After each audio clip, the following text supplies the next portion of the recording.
వంటాముదం అంత ప్రమాదకరమైనదా? రీసెంట్గా మన ఢిల్లీలో ఎర్రకోట దగ్గర జరిగిన బాంబు దాడిలో ఎంతో అరాచకం సృష్టించారు తీవ్రవాదులు. అలాగే వాళ్ళ దగ్గర నుంచి వచ్చిన ఇన్ఫర్మేషన్లో రిసిన్ అనే ఒక బయో వెపన్తో మన దేశంపైకి దాడి చేయబోతున్నారు అనే ఒక వార్త సంచలనం సృష్టించింది. ఆ రిసిన్ అనేది ఆముదం నుంచి వస్తుంది, మనం ఇంట్లో ఆముదం వాడుతూ ఉంటాము, ఇదంతా ప్రమాదకరమైంది అనుకుంటే పొరపాటు. ఈ రిసిన్ అనేది ఆముదం గింజలలో ఉంటుంది.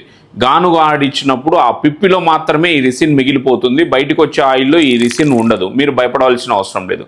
ఒకవేళ కొద్దిగా మోతాదులో ఏదన్నా వచ్చినా ఈ ఆముదాన్ని మళ్ళీ వండుతారు, అందుకే అది వంటాముదం అయిందనమాట.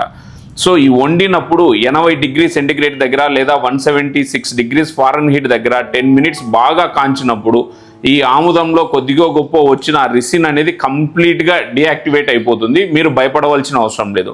జనరల్గా ఈ రిసిన్ శరీరంలోకి వెళ్ళిపోయినప్పుడు ఈ వామిటింగ్స్ అవ్వడం కానీ, డయేరియా కానీ, ఆహార నాళంలో బ్లీడింగ్ అవ్వడం కానీ, మల్టీ ఆర్గాన్ ఫెయిల్యూర్ అయ్యి మనకు తెలియకుండానే మరణం దగ్గరికి వెళ్ళిపోవడం జరుగుతుంది.